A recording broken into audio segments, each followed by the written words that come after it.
राधे राधे दोस्तों, स्वागत है आपका यूनिक कहानियों में। आज की कहानी मालती जोशी जी की है। अंतिम संक्षेप। कहानी का एक भाग आप सुन चुके हैं, यह है कहानी का दूसरा भाग। चलो चलते हैं कहानी की ओर। मेरी तरह 30 दिन यहाँ रहना पड़े तो पता चले। अभी उसी दिन यहाँ होती तो मजा आ जाता। किस दिन की बात कर रही हो? अच्छा हाँ, उस दिन मेजर साहब जरा बहक गए थे। मैंने तो उसी दिन तुम्हारे बाबूजी से कह दिया था, अब घर में बहू आ गई है, ढंग के लोगों को ही घर में बुलाया करें। किस किस को रोकेंगी आप? और फिर बाबूजी भी तो खुद। हाँ पीते हैं, पुलिस की नौकरी का तोहफा है। जब उस नौकरी का सुख भोगा है तो ये भी भुगतना ही होगा। पर वे किसी को परेशान तो नहीं करते।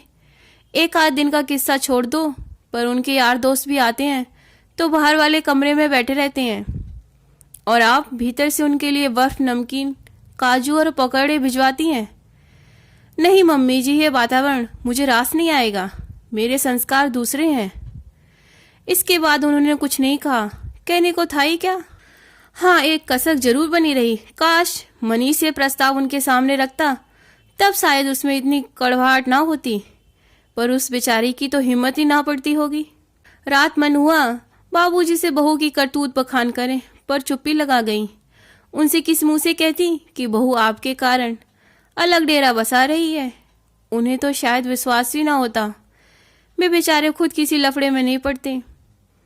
मनीष ने अपनी मर्जी से शादी तय की। उन्होंने खुशी खुशी भावने डलवा दी। बहू अपने साथ एक छल्ला भी ना लाई। उन्होंने उसे भी कुछ ना कहा। बहू पर्दा नहीं करती, उल्टे सीधे कपड़े पहनकर घूमती है। 9-9 बजे बिस्तर में घुसी रहती है। रसोई में पाँव भी नहीं देती।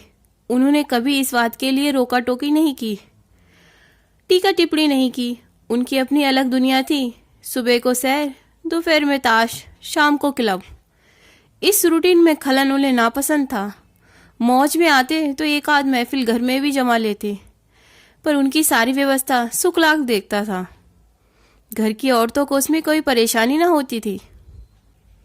ऐसे निरुपद्रवी जीव के लिए भी महिमा न जाने क्या क्या कह गई। उनका मन इतना खट्टा हो गया कि फिर उसे मनाने की कोशिश भी ना की। 4-5 महीने बाद मृणय का जन्म हुआ तो वे अस्पताल में बराबर महिमा के साथ रहीं।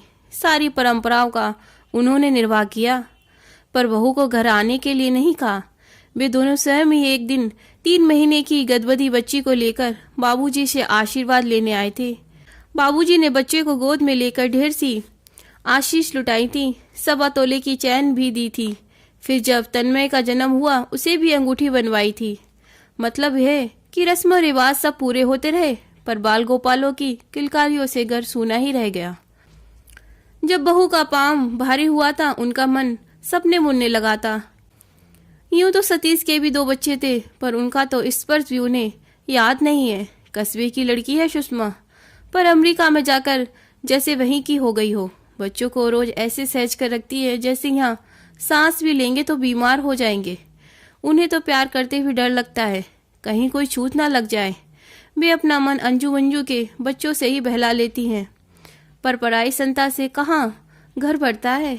एक मनीष के बच्चों की आस थी, वह भी टूट गई। पता नहीं बाबूजी ने इस दुख को कैसे गटका होगा, पर वे स्वयं तो एकदम बिखर गई थी। फिर बाबूजी भी चले गए और वे एकदम अकेली रह गई। कौन विश्वास करेगा कि यह अकेलापन उन्हें मांगे मिल गया था। दुनिया भर की औरतें पति से पहले जाने की कामना करती हैं, पर उनके अंतमन ने हमेशा यही चाहा कि हे प्रभु, इन्हें मुझसे पहले उठा लेना, जैसे मैंने उनके नाज उठाए हैं। और कोई नहीं उठा सकता।